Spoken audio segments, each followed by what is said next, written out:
Bueno, para los que no me conocen, yo soy bioquímica Macarena Marí, soy residente de segundo año de la residencia de bioquímica clínica de la sede de Resistencia, y este Ateneo es de mi rotación por el servicio de microbiología del Laboratorio Central de Salud Pública, y elegimos como tema agentes infecciosos en el contenido vaginal.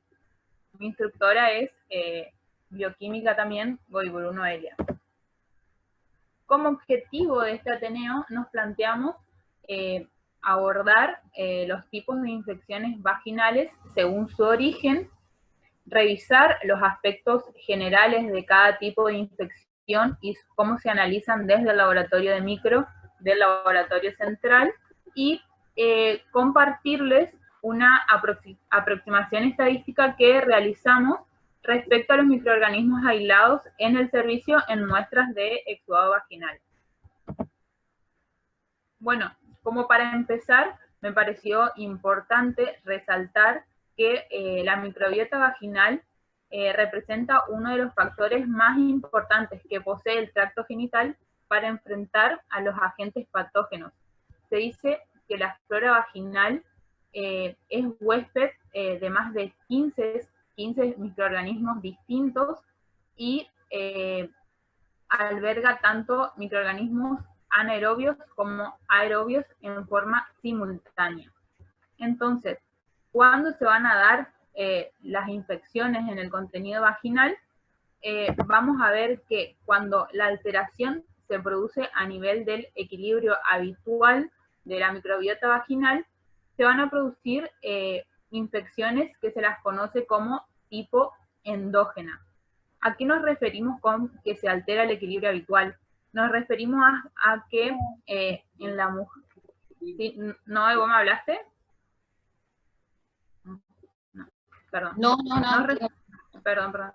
Nos referimos a que en las mujeres la microbiota vaginal habitual va variando según los puntos claves de desarrollo en lo que se encuentren. Por ejemplo, como sabemos, tanto en las niñas como en las mujeres posmenopáusicas, una de las características por las que se diferencian de las mujeres en edad puberal o fértil es por la cantidad de lactobacilos, tanto en las niñas como en las mujeres posmenopáusicas. Debido a los bajos niveles de estrógenos, el número de lactobacilos es reducido respecto a una mujer en edad fértil.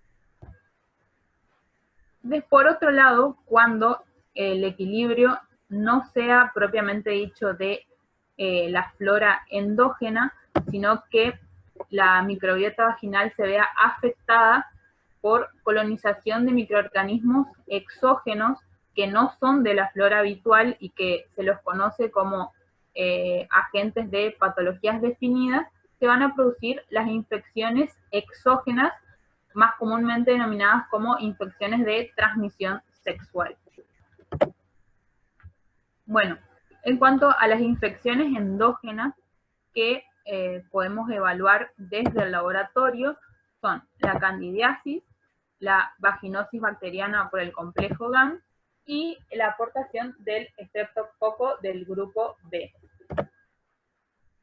En cuanto a la candidiasis vulvovaginal, el 80 al 90% de estas infecciones van a ser producidas por Candida especie albicans, y el síntoma predominante en la mayoría de las mujeres en primera instancia va a ser el prurito.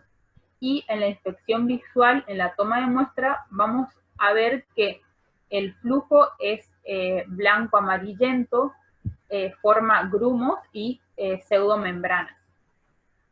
La infección por cándida, que pertenece a la flora habitual, se dice que se debe a una alteración en el estado inmunohormonal que va a facilitar la adhesión de las levaduras a la mucosa vaginal y así desencadenar la infección.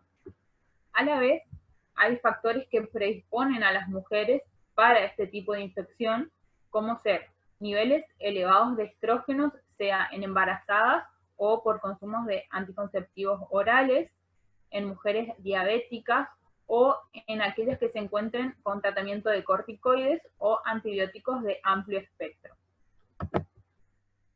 En cuanto al diagnóstico microbiológico, la muestra que vamos a usar es la de fondo de saco vaginal, de la cual vamos a realizar un examen en fresco, donde vamos a ver levaduras y pseudomicelios al microscopio, y al realizar el balance del contenido vaginal, vamos a ver que estas pacientes se caracterizan por encontrarse dentro de un estado básico vaginal tipo 2, que sería una microbiota normal con reacción inflamatoria en mayor frecuencia, digamos. Se pueden encontrar también en otros estados. A su vez, a esa muestra le vamos a realizar un cultivo en agar-saburó para poder aislar el microorganismo y estudiarlo de modo de tipificar, o sea, ver de qué tipo de qué especie de cándida se trata. Lo hacemos utilizando medios cromogénicos y recurrimos a pruebas de filamentización y de tubo germinal. Es importante llegar al tipo de especie que está produciendo la candidiasis vulvovaginal, ya que según el tipo de especie va a ser el tratamiento que se instaure, y es muy importante para que sea efectivo este tratamiento. Más o menos en cuanto a la epidemiología de la candidiasis, se estima que el 75% de las mujeres van a tener al menos un episodio de candidiasis en toda su vida, y más o menos un 50% un segundo episodio. En cuanto a las vaginosis por el complejo GAM, es una infección de tipo polimicrobiano muy frecuente en mujeres en edad reproductiva, y se dice que lo que ocurre en este tipo de infecciones es una disbacteriosis. ¿A qué nos referimos con eso? Es al desplazamiento del equilibrio habitual, es decir, se reemplaza a los lactobacilos por altas concentraciones de microorganismos que pertenecen al grupo GAM sin producir reacción inflamatoria. Los microorganismos del grupo GAM nos referimos a Gardnerella vaginalis, Mycoplasma hominis, anaerobios, mobiluncus, que ahí tenemos un ejemplo: prebotelas, bacteroides, etc. Como muestra la imagen, se produce un desequilibrio y se encuentran en mayor cantidad y en exceso los anaerobios. En cuanto al diagnóstico, al realizar el balance del contenido vaginal, la vaginosis ocupa un estado básico vaginal de tipo 4, donde la cantidad de lactobacilo es muy reducida y no presenta reacción inflamatoria. En cuanto al examen microscópico del GRAM, de la muestra del exudado vaginal, vamos a obtener imágenes características de esta infección, que son las denominadas células guía o clue cells, que son las células del epitelio tapizadas por los cocobacilos gram variable, y también en ciertos casos se pueden observar abundantes bacilos curvos compatibles con mobiluncus. En la inspección visual, en la toma de muestra, se puede observar un flujo blanco, grisáceo, maloliente, por ese metabolismo anaerobio. Es homogéneo y va a revestir casi toda la pared de la vagina, y en estos casos el prurito suele ser leve o en algunos casos estar ausente. En cuanto a los micoplasmas, que lo nombramos como que componen el complejo GAM, sabemos que los micoplasmas son un grupo de bacterias que pertenecen a la clase de Molicutes, que su característica principal es que carecen de pared celular, que es un dato importante a la hora de pensar en qué antibióticos van a servir para estos microorganismos, y representan a los microorganismos de vida libre más pequeños con capacidad de autorreplicación, ya que su genoma solo cuenta con 580 kilobases. Dentro de los micoplasmas, los microorganismos que se consideran patógenos del tracto genital, tanto femenino como masculino, son el micoplasma hominis, micoplasma genitalium y ureaplasma, en sus dos biovariedades, que es urealyticum y parvum.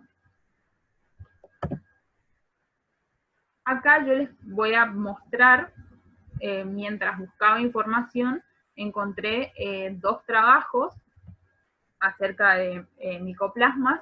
Este que se trata sobre la colonización vaginal por micoplasmas genitales en mujeres embarazadas y no embarazadas.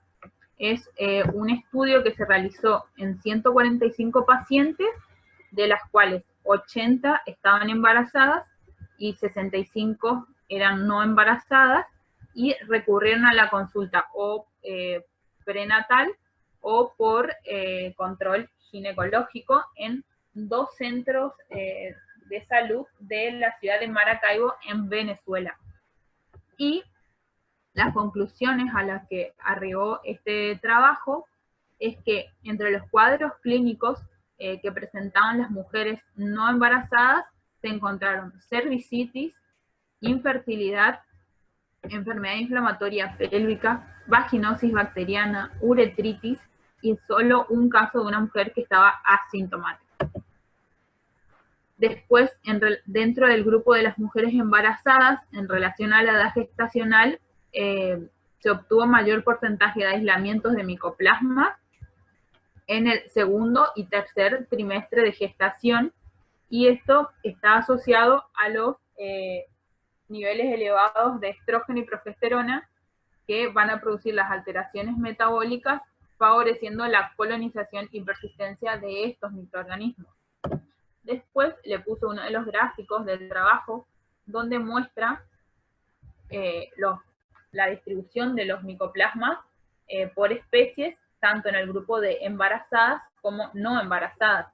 Y vemos que ureaplasma se aisló con mayor frecuencia a partir del tracto genital inferior de mujeres gestantes en comparación con micoplasma hominis, lo que demuestra que ureaplasma coloniza más frecuentemente a la mujer embarazada, y ocurre lo contrario en mujeres no embarazadas, donde la mayor colonización era por micoplasma hominis. Después encontré otro trabajo que era para una tesis doctoral, que se llama Infecciones por micoplasma genitalium, evidencias de un problema de salud poco conocido en Cuba, o sea, es de Cuba el trabajo, y acá el objetivo era evaluar la prevalencia de infección por micoplasma genitalium en pacientes, sea hombres y mujeres cubanos. No tenía datos de cómo era el tamaño de la población estudiada, pero a las mujeres, a la conclusión que se llegó es que micoplasma genitalium es un agente etiológico poco frecuente de infección de transmisión sexual en mujeres, también de aborto espontáneo, trastornos de fertilidad, en comparación con el aislamiento en hombres, que su contribución o su aislamiento en síndromes ureterales era de mayor frecuencia.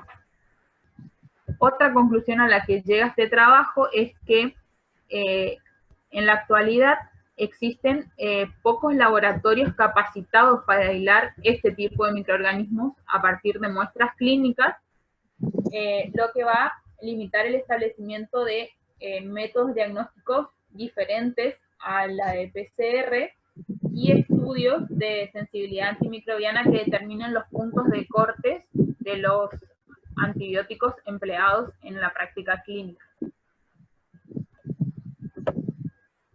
Bueno, en cuanto a otro tipo de infección endógena, que era la última, que es la aportación del estreptococo del grupo B, que si bien nosotros lo buscamos para las embarazadas, también pueden provocar vaginitis en mujeres no embarazadas. Es producida por el Streptococcus agalactiae, que es el coco positivo de mayor incidencia en este tipo de pacientes. Y ¿Sí o no? En las mujeres embarazadas la vamos a buscar entre las semanas 35 y 37 de gestación, que lo vamos a correlacionar con la colonización al momento del parto. Entonces, la madre, si no recibe tratamiento intraparto, el bebé puede colonizarse y un 1 o 2% de los recién nacidos puede desarrollar enfermedad, ya que colonizan el epitelio respiratorio del recién nacido, pudiendo provocar una infección masiva dentro de los 3 meses de vida o una sepsis precoz neonatal. En cuanto al diagnóstico en las mujeres embarazadas, donde se busca la aportación, vamos a realizar, vamos a tomar una muestra de hisopado del introito vaginal y perianal y vamos a realizar la siembra en agar sangre. Vamos a incubar a 35 grados en atmósfera de dióxido de carbono 48 horas.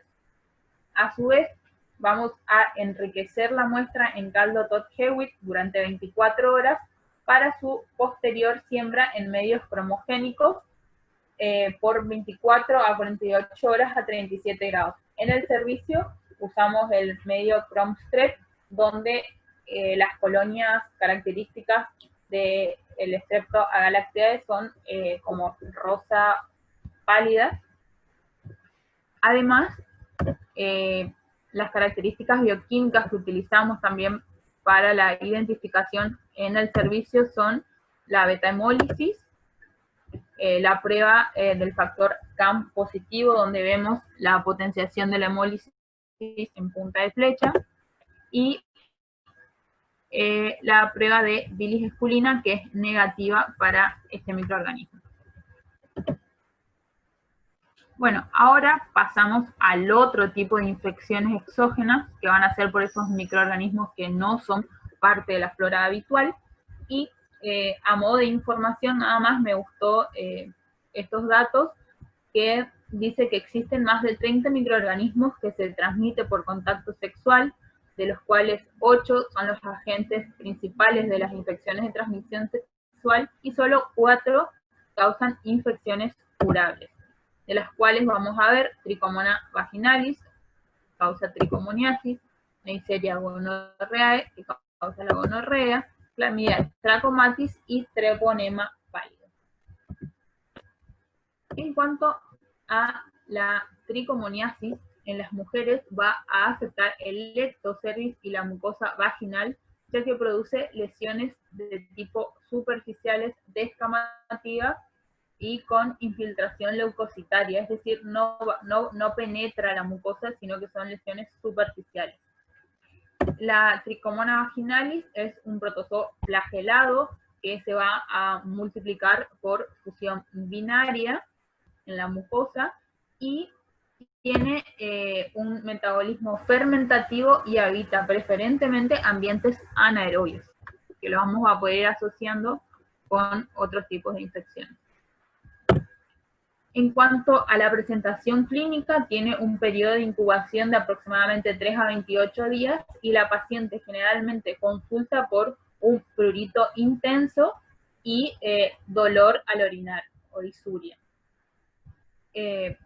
A la inspección visual vamos a ver, se dice que el flujo de la tricomoniasis es característico porque es espumoso y generalmente se puede observar el cérvix de la paciente con un aspecto de fresa, como ven en la foto, y el flujo presenta también mal olor, o sea, la prueba de aminas es positiva.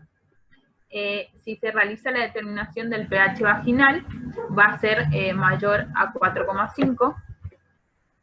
en concordancia con el ambiente anaerobio.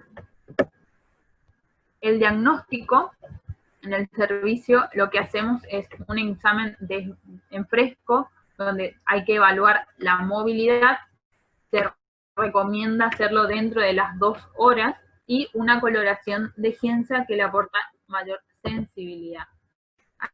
Acá yo les puse un ejemplo de un examen en fresco donde vamos a ver la movilidad. Por ahí la imagen no es buenísima, pero para que aprecien la movilidad.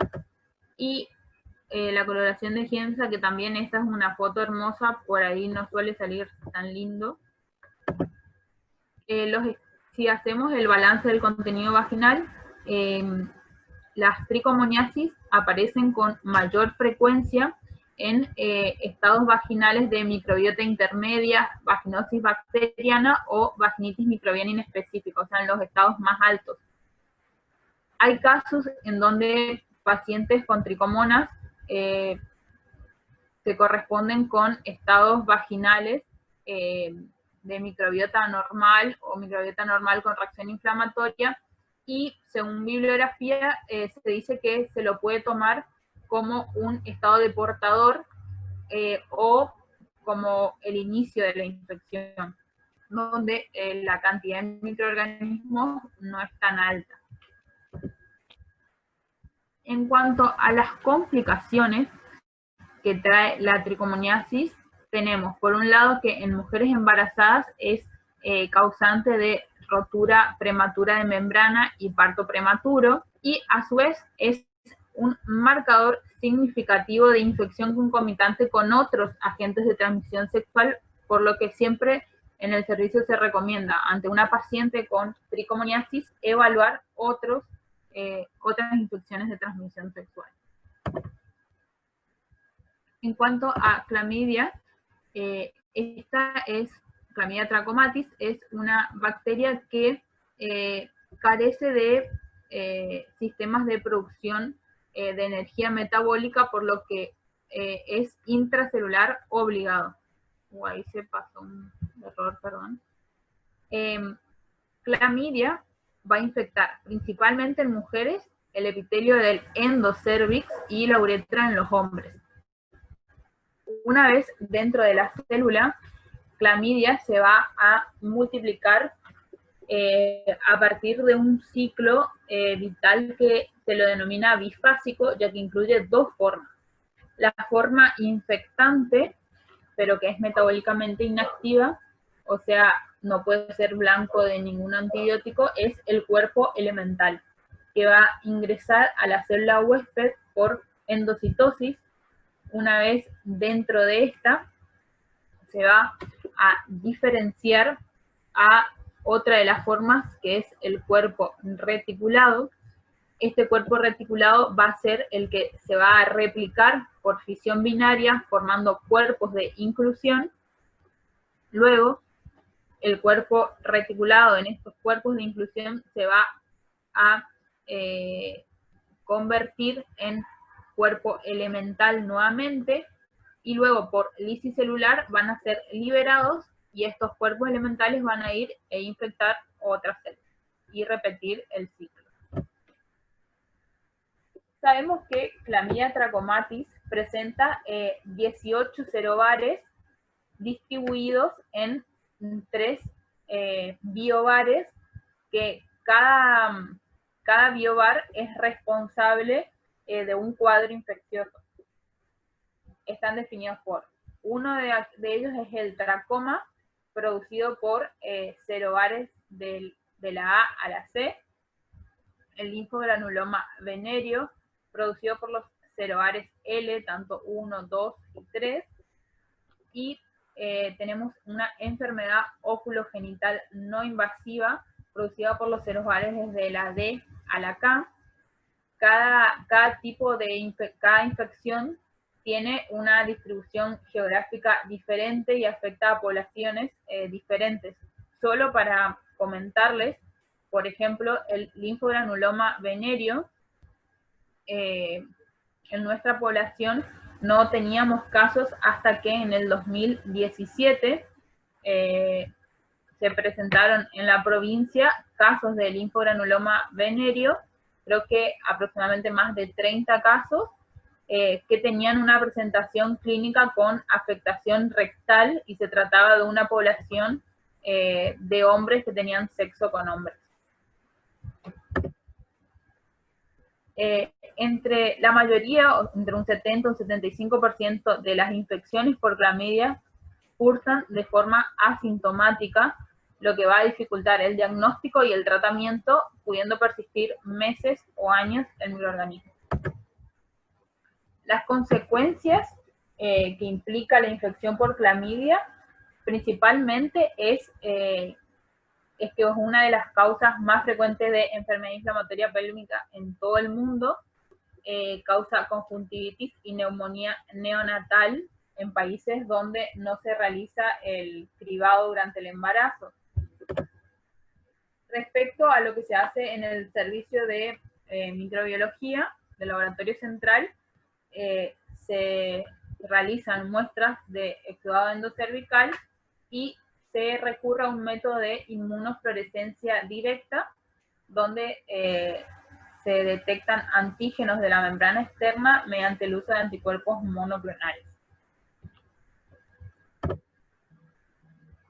En cuanto a Neisseria gonorrea, que es un diplococo gram negativo productor de gonorrea, tenemos como característica relevante para nuestro tema que, comparando la infección masculina con la femenina, en los hombres causa una respuesta inflamatoria intensa, caso contrario en la infección cervical, es decir, en las mujeres, donde la mayoría de las mujeres, más de un 50%, cursa la infección de manera asintomática.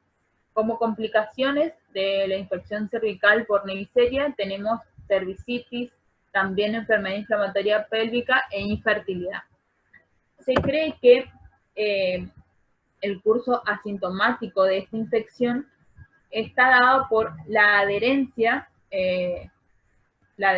del microorganismo a la célula cervical, no induce respuesta inflamatoria, lo que va a facilitar la sobrevida del mismo, logrando un estado similar al de portación. Además, se sabe que Neisseria gonorrea es un microorganismo que tiene altas capacidades de variación antigénica, de cambiar, perdón, no me sale la palabra, evadir el sistema inmune y... Maca, te interrumpo, disculpa. ¿sí? Para recordar nomás que la reunión es recurrente, que ingresen con el mismo enlace, ¿sí? Que ya termina unos ¿Ya minutos. se corta? Okay. 3 minutos queda. Bueno, no sé si cortamos o sigo o... Sí, si querés ya cortar. No si sé. querés decir... De la grabación. Seguí hasta que se termine para que se grabe. Bueno, entonces, ¿a qué se debe que la infección en mujeres sea con mayor frecuencia de tipo asintomático? A que la adherencia del microorganismo a la célula cervical no produce respuesta inflamatoria, lo que va a facilitar la sobrevida de la Neisseria en la mucosa, logrando un estado similar al de portación. Además que se sabe que Neisseria gonorrea tiene alta capacidad de evadir la respuesta inmune, revertir la expresión de sus antígenos de superficie y además generar alta tasa de variación antigénica. En cuanto al diagnóstico, la muestra va a ser también un hisopado endocervical, que la vamos a cultivar en un medio Taller-Martin durante 48 a 72 horas a 35 grados con una atmósfera de dióxido de carbono, donde después vamos a ver que desarrollan colonias grisáceas, opacas, y que al gram vamos a observar diplococos gram negativos.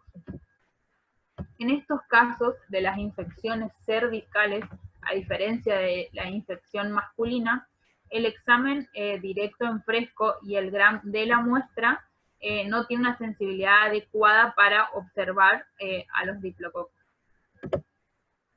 En cuanto a las pruebas bioquímicas que vamos a realizar y que se hacen en el servicio, son tanto la de superoxol, oxidasa, que son pruebas positivas para la Neisseria gonorrea, y una de las pruebas más importantes, porque es la que la va a diferenciar de los otros tipos de Neisseria, es la utilización de azúcares, los resultados son que fermenta la glucosa y no los demás azúcares, y además se va a realizar un antibiograma en un medio GC. El antibiograma, más que nada, se realiza por una vigilancia de resistencia a los antimicrobianos de Neisseria gonorrea, para lo cual existe una red nacional e internacional, y se evalúa la resistencia porque se sabe que este microorganismo a lo largo de los años fue desarrollando diversos mecanismos de resistencia a diversas familias de antibióticos, como ser betalactámicos, quinolonas, tetraciclinas. Entonces, los antibióticos que vamos a probar son penicilina, tetraciclina, acitromicina, ciprofloxacina, ceftriaxona y cefixima. Como dijimos, en el antibiograma, los antibióticos que vamos a probar son penicilina, tetraciclina, acitromicina, ciprofloxacina, ceftriaxona y cefixima. Lo que se va a evaluar es que cuando la resistencia de un antibiótico supere el 5%, este antibiótico, según la OMS, no puede ser usado como tratamiento empírico.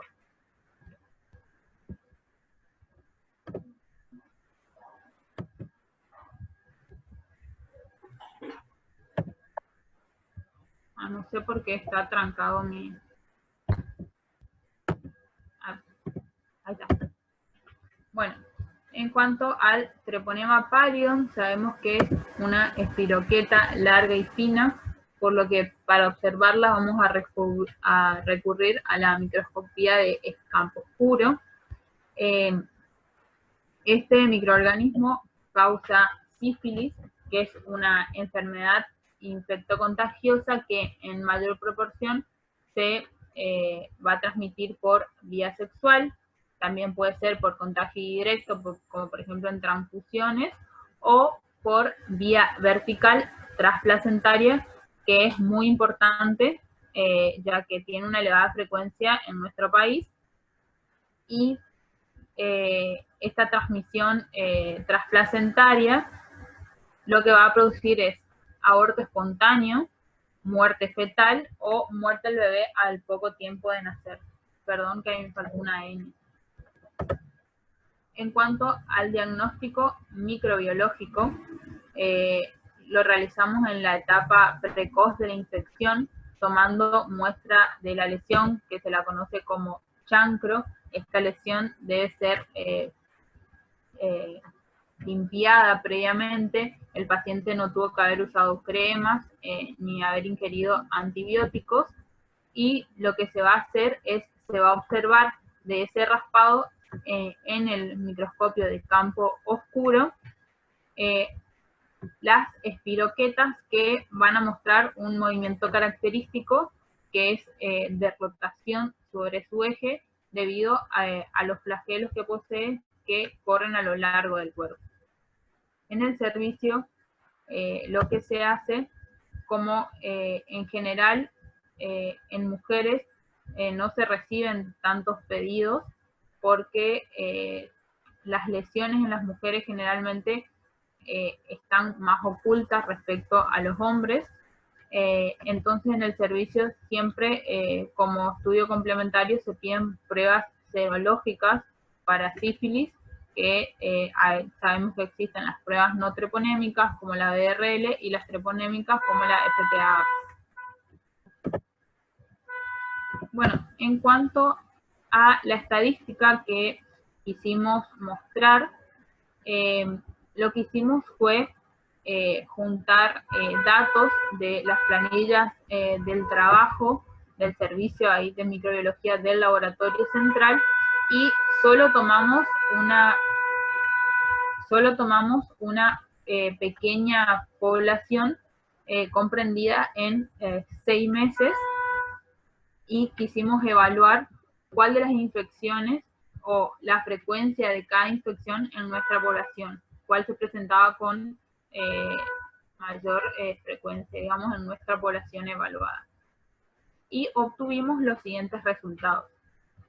En primer lugar, vemos que en este gráfico lo que quisimos mostrar es el número de aislamientos que obtuvimos de cada microorganismo en muestras de exudado vaginal en el periodo que les conté, que fueron 6 meses, de octubre del 2019 a marzo del 2020, perdón, es octubre de 2019 a marzo del 2020, y fueron un total de 1.985 muestras. Como vemos, en mayor cantidad se aislaron cándidas dentro de las infecciones endógenas, y de las exógenas de transmisión sexual, la mayormente aislada fue Trichomonas vaginalis, con 153 aislamientos de 1.985 muestras. Y por otra parte, evaluamos los pedidos de búsqueda de micoplasma y ureaplasma, que teníamos un total en esos 6 meses de 61 muestras, de los cuales 21 muestras fueron positivas, y las dividimos por tipo de aislamiento. Aislamos solo ureaplasma con mayor frecuencia, en un 61,9%, seguido de el aislamiento combinado tanto de micoplasma minis como ureaplasma, y en menor frecuencia de micoplasma hominis. Me olvidé de comentar, en el servicio lo que se usa para la búsqueda de micoplasma y ureaplasma son las galerías comerciales, donde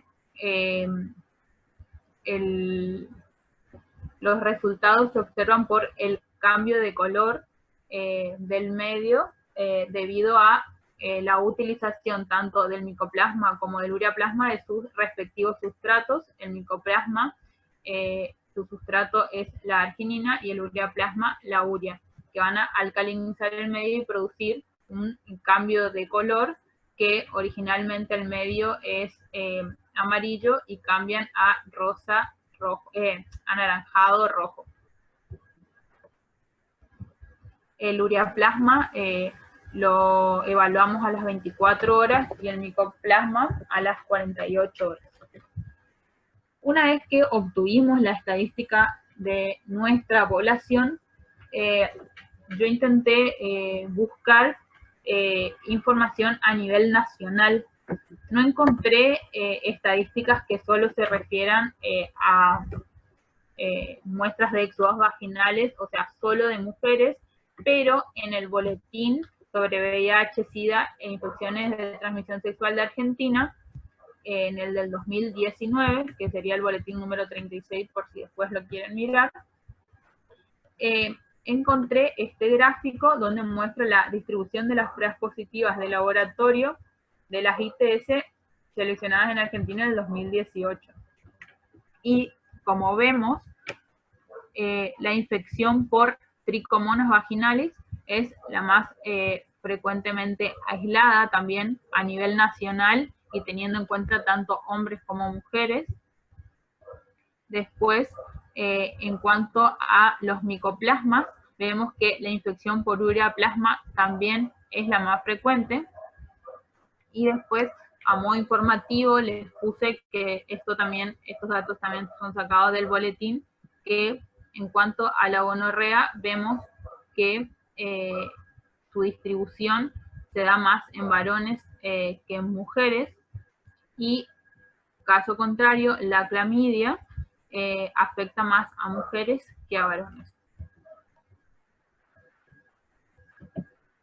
Bueno, en cuanto a las conclusiones de este Ateneo, sabemos que las infecciones de transmisión sexual son causa de sufrimiento físico, psicológico y social para la mujer. Tanto tiene también consecuencias graves para su salud reproductiva, y a su vez pueden ser transmitidas al recién nacido.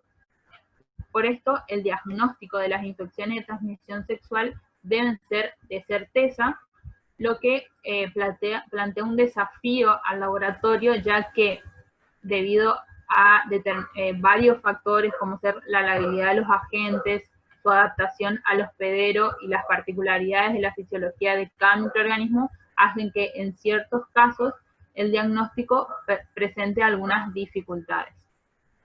Y respecto a nuestra aproximación estadística que hicimos en el servicio,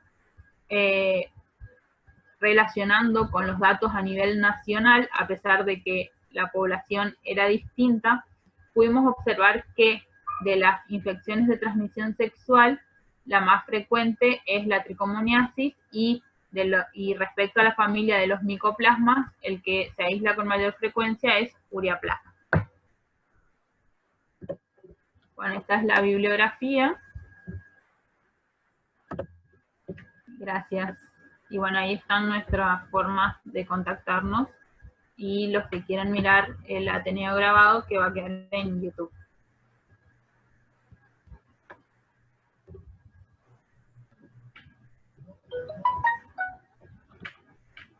Acá, ¿querés dejar de compartir pantalla? Bueno. Ahí dejé. Para. Y hacer unas pequeñitas aclaraciones antes de que tengan preguntas. Pregúntala, si alguien quiere preguntar algo. No sé si toqué algo, perdón. Sí, no, está bien. Sí, está bien.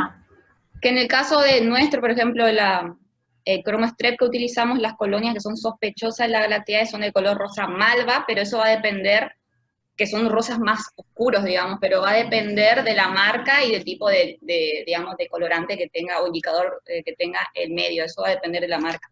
Que el GIEMSA que se utiliza para la visualización de las tricomonas es el GIEMSA prolongado, que los datitos del linfogranuloma venéreo es a nivel nacional, y por último, para hacer aclaraciones así, es que el hisopo que se utiliza para la toma de muestra para lo que es el gono, digamos, es si va a ser de madera y algodón que sea tratado con carbón activado, o sino que se utilice de dacrón y el manguito de plástico. Eso nomás. No sé si alguien tiene alguna pregunta o quiere hacer algún comentario, digamos.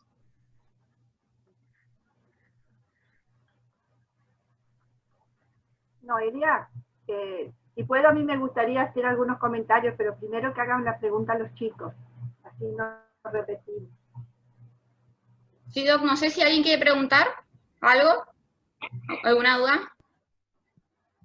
Yo, más que duda, pero para aclarar nomás, siempre es a sospecha clínica el pedido de micoplasma y ureaplasma, ¿verdad? Porque no se hace para todo. No, solo con pedido particular de micoplasma y ureaplasma. Sí, ese hay que, valga la aclaración, digamos, porque ahí ya hay un sesgo, digamos, en la frecuencia. Por eso ahí en la estadística, Javi, la hicimos aparte y solo, viste que la muestra era bastante distinta, solo 61 pedidos en esos 3 meses. Bien. Yo quería decirte algo, Marca, te quería felicitar por el Ateneo, muy lindo, estuvo muy bien presentado. Gracias. Y aclarar nada más que el tema de las clamidias, que hace un tiempo no tenemos reactivos, que la hacemos por inmunofluorescencia directa, y si Dios quiere, en algún momento la vamos a hacer por PCR. Pero que lamentablemente hace casi un año ya que no podemos tener ninguna estadística porque no tenemos reactivos. Perfecto, sí.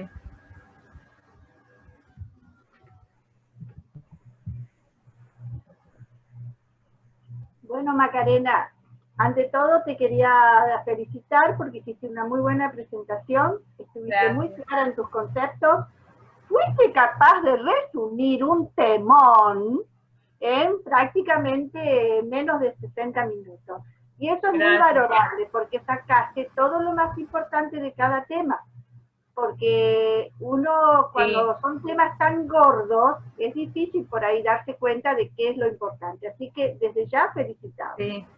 Te quería hacer algunas aclaraciones nada más, porque como trabajé tanto tiempo en esto y los años de experiencia me dieron de mesada, digamos, algunas canitas que les puedo tapar y otras cositas que les van a venir bien. Perfecto, sí. El número de microorganismos que hay en la vagina, vos te quedaste cortita, porque se cree que hay cerca de 200.000 gérmenes diferentes en la vagina en forma normal. Lo que pasa es que obviamente no se lo estudia. Hay un método por PCR, por multiplex, se llaman primer enlazado o algo así, no recuerdo exactamente, en donde ellos determinaron que había una cantidad importantísima de microorganismos, pero que a nosotros obviamente no nos interesa. Pero sí hay que recordar que la vagina es una boca abierta al exterior. Y encima tiene un intruso o varios intrusos que entran habitualmente en ese lugar y van dejando, además del semen, otras cosas. Entonces uno tiene que tener muy en cuenta eso, porque a mí con la experiencia yo he tenido sorpresas hasta cómicas de lo que he encontrado en una vagina. Así que hay que tener muy presente eso, que no es, estamos sacando una muestra, no es de una vena, es una cavidad abierta al exterior, o sea que podemos encontrarnos muchas más cosas de las que supuestamente estamos buscando. La Candida albicans puede estar, o sea, vos lo digamos, viste como la puntita del iceberg.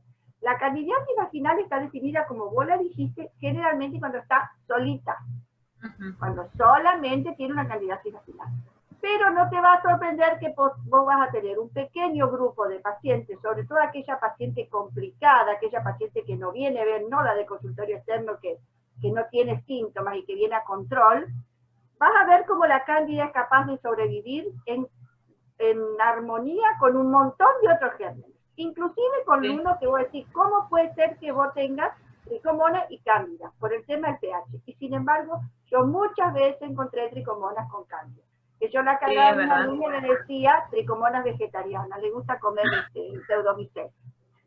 Bueno, con respecto al complejo GAM, no se olviden de los Atopobium vaginalis, que son unos microorganismos que son unos coquitos positivos en diplo muy chiquititos, que tiene que estar bien hecho el GRAM para que lo vean, pero búsquenlo y lo van a ver. Y eso es, digamos, lo que más te define el complejo GAM, junto con el Mobilungus, porque esos son los verdaderos anaerobios que resisten ese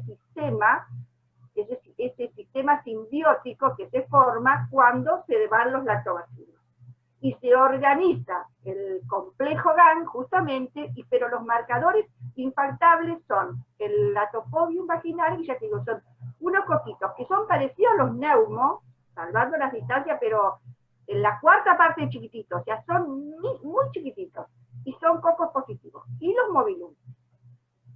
Después, lamentablemente nosotros en el Ferrando hacíamos mucho trabajo y nunca publicábamos nada, simplemente lo llevábamos a congreso, entonces ustedes no tienen posibilidades de acceder a esos trabajos. Por eso yo les cuento que hace unos años hicimos un trabajo con micoplasma y personas embarazadas y con amenaza de parto prematuro y rotura prematura de membrana. El 70% en esta oportunidad me dio positivo para uno o dos, o los dos de estos microorganismos. Por eso es muy importante cuando estudiarlos a estos microorganismos, sobre todo en el tercer trimestre del embarazo. ¿Por qué? Porque provocan partos prematuros. Y aparte de rotura prematura de membrana. En realidad, el ureaplasma a nosotros nos daba más que micoplasma. Pero en la embarazada, y en eso coincido con vos, que vos después lo diste, en que la no embarazada es exactamente al revés. Y en los hombres también es exactamente al revés. Cuando vos haces solo hombres, te va a dar más micoplasma que ureaplasma. Pero acuérdense que la galería comercial da un recuento. Es un recuento bastante burdo, pero tiene alguna lógica. Sobre todo, no cuando ustedes lo van a hacer para diagnóstico de una patología, sino cuando se lo piden para búsqueda de embarazo. ¿Por qué lo tienen que...? Porque vieron que ustedes dicen que el micoplasma cuando tiene recuento bajo, en realidad está colonizando y no está haciendo ningún tipo de infección. Pero ¿qué pasa? ¿Qué pasa? Si vos estás buscando un embarazo, esa pequeña colonización se tiene que eliminar. Entonces es importante que ustedes informen el recuento, a no ser que sepan la razón por la cual se pide el micoplasma. La clamidia, lamentablemente en la provincia se dejó de hacer PCR, desde que yo dejé de hacerla nadie más la hizo, pero chicos, la inmunofluorescencia directa es poco sensible y poco específica y es un bardo hacerla, es cansador. Así que si pueden, ustedes tienen equipo de PCR, si a ustedes les interesa, yo tengo toda la bibliografía, tengo cómo lo puse a punto, yo traté de dejarlo en el hospital, nadie lo quiso hacer, porque es la realidad. Fernanda Tracoña primero se entusiasmó, después se dedicó a la micología, y que fue la única que más o menos quiso hacerlo, los demás ni siquiera quisieron, así que se pudrió todo, mi polimerasa, mi primer, todo, en la heladera del hospital. Pero yo sí tengo todo el material, así que si a alguno le interesa, sería lindo reflotar esta técnica. Aparte les cuento que es barata, es muy barata hacerlo, porque si bien la compra inicial de reactivo es cara, después se usa tan poquito que te dura mucho. Con respecto a Neisseria gonorrhoeae, acuérdense de la variación antigénica, los anticuerpos no son protectores, por eso hay que concientizar tanto al varón como a la mujer, que no es que en total me pongo un antibiótico, me curo, y si me infecto de vuelta no importa, me vuelvo a curar. Porque primero que se va a volver, no crea anticuerpos, o sea, se va a volver a infectar sí o sí si se topa con la Neisseria.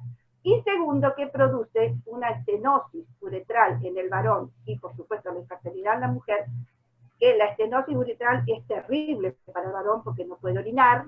¿Y saben cuál es el tratamiento? Se destapa la uretra con una sonda. Así que vos, que sos varoncito, Javier, imagínate lo que sería que te destapen la uretra con una sondita. No son agradables. Así que hay que hacer un poco de bien a la comunidad y tratar de alentar a las personas de que no es una joda, no es algo sencillo, porque ellos le tienen miedo al SIDA porque supuestamente no cura. Y la sífilis y la gonorrea no, porque total se cura. No es así, chicos, no es tan así, tiene sus consecuencias. ¿No le hacen superoxol al gono? Sí, hacemos. Bueno, lo nombraste, listo, ya está. Sí, nombré, creo, porque está en mi... Sí. Capaz que se me escapó, no importa. Con respecto a los antibióticos, ¿vos no tenés tu estadística? ¿No sabés cómo dan los antibiogramas? De gono, estamos hablando. Si hacemos estadística. No, hasta lo que yo sé, no sé, no. En el 2018 presentamos una estadística, digamos, 2018. Obviamente que no teníamos resistencia a las cefalosporinas de tercera, no la seguimos teniendo, pero aproximadamente 50% de resistencia en los otros antibióticos, cipro, tetra, pel, 50% aproximadamente en el trabajito del 2018, digamos.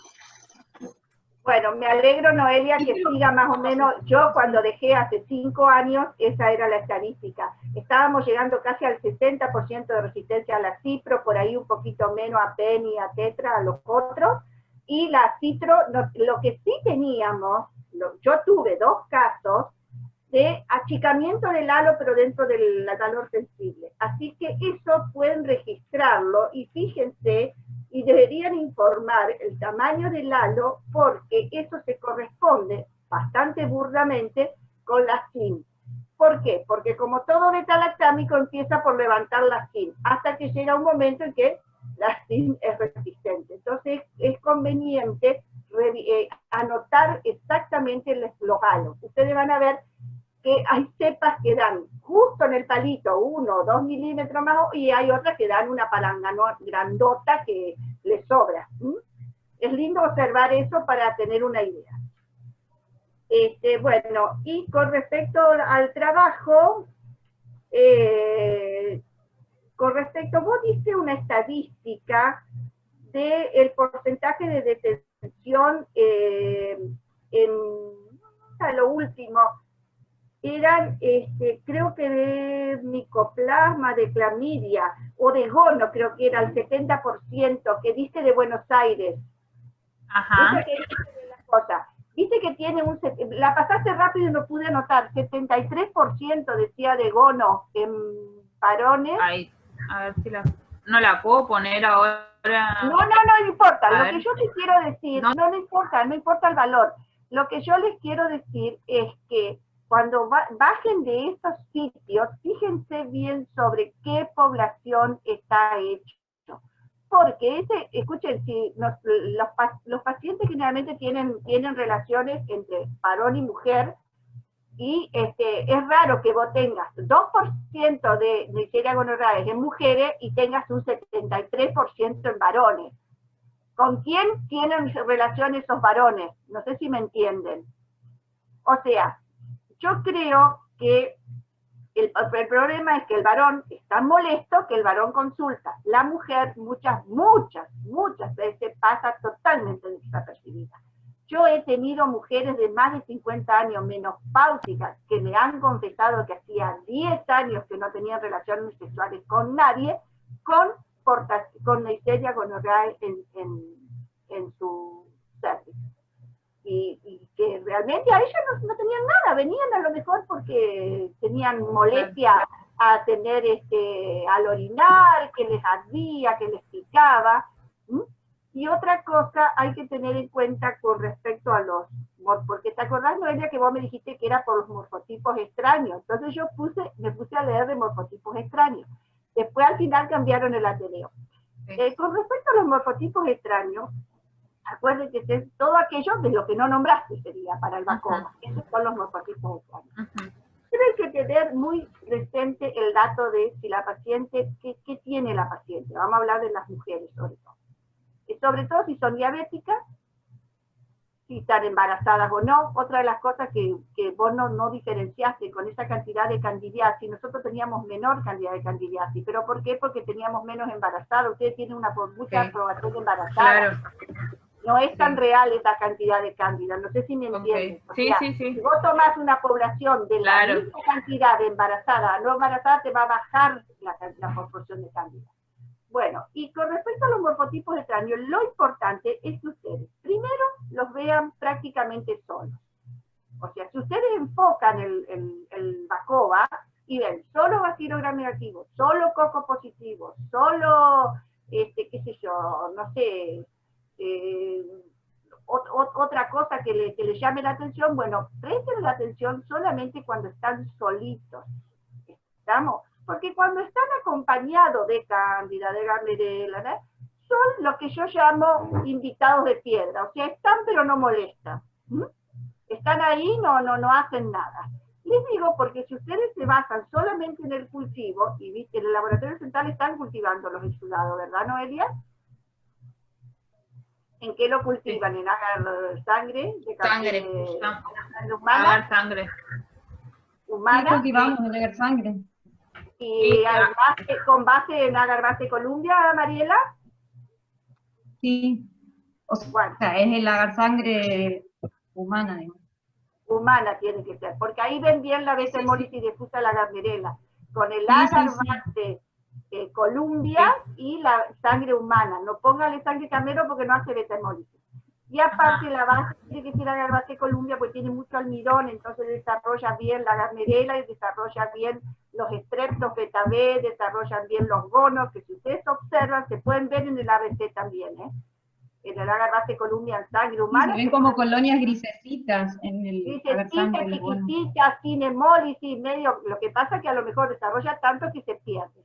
Lo importante, lo que ustedes tienen que ver es que, porque si ustedes tienen la cantidad de colonias que tienen de esos morfotipos extraños, porque una cosa que ustedes tengan en el punto de siembra 10, 20 colonias de lo que fuese, eso no se lleva a apunte. Ahora, si ustedes lo tienen solito y hasta el final de la estría, hay que informarlo, porque probablemente ese morfotipo extraño realmente esté haciendo algún tipo de daño. Y generalmente lo que hacen es estar colonizando el tracto vaginal y de ahí provocan infecciones urinarias a repetición. Y si tienen la suerte de tener las dos cosas, el exudado vaginal y el urocultivo, van a ver que tienen el mismo germen, con el mismo antibiograma inclusive, si ustedes lo pueden juntar. Así que es una cosa que se puede observar.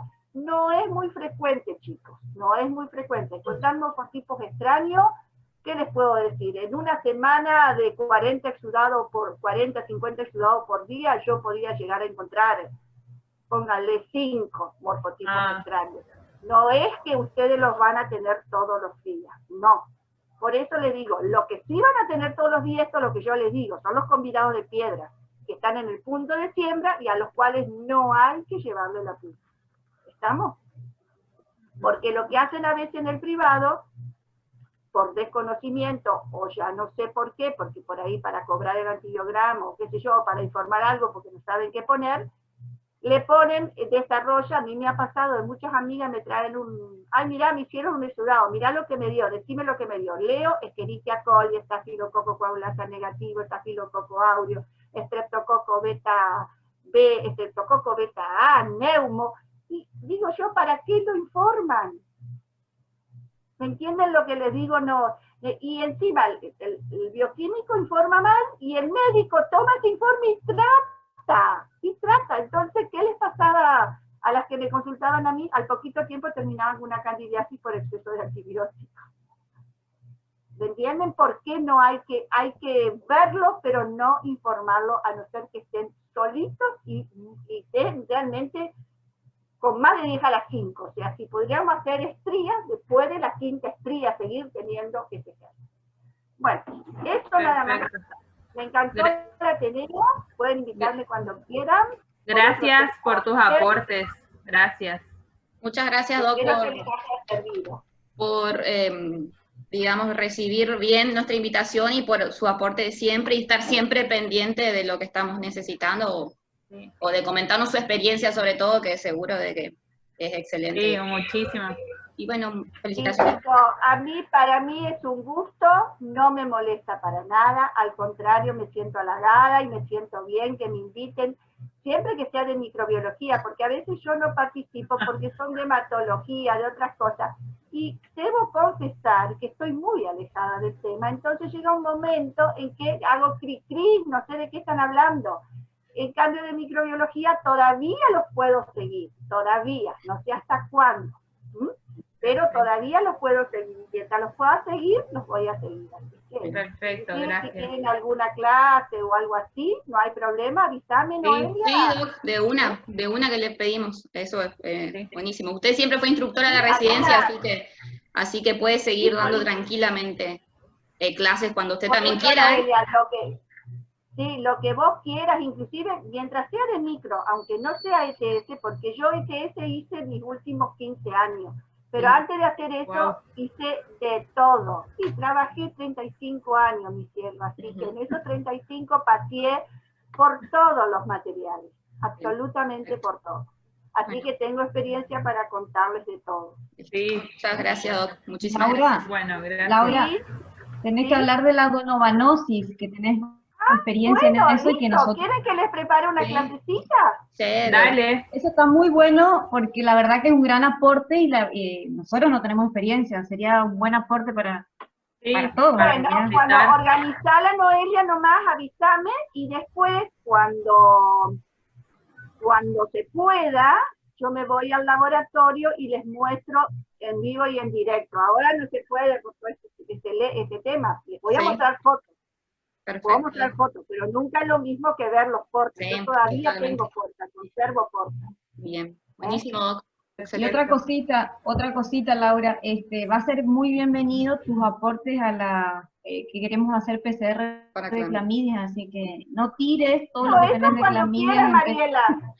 Eso cuando quieras, porque yo me cansé de ofrecerle a mis colegas y nadie me tomó la posta, así que perdieron. Nosotros ahora queremos hacer y no tenemos. Así te perdiste. Yo te ofrecí, no quisiste, ahora, así te perdiste.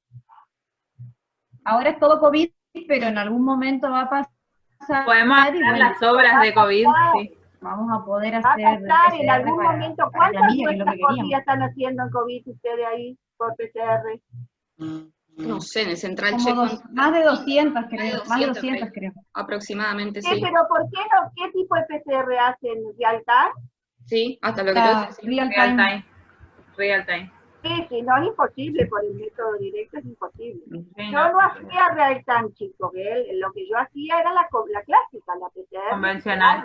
Y se revela con, pero se puede una fluorescencia, con una electroforesis. Se puede adaptar, obviamente. UV. Bien. Lo que pasa es que real time estaría bueno para hacer, porque como ustedes no tienen muchas muestras, Hay que ver cuánto sale el cartucho para clamidia. Ese es el tema. ¿Usted tiene un equipo abierto de real time o un equipo cerrado? Me parece que es abierto. Me parece que es abierto porque ya habíamos pensado esta posibilidad, digamos, si yo no estoy equivocado. Bueno, si es abierto, nos podemos sentar y ver para armar un real time, porque lo que hay que hacer es cambiar no los primers, pero sí hay que cambiar ¿cómo es que se llama?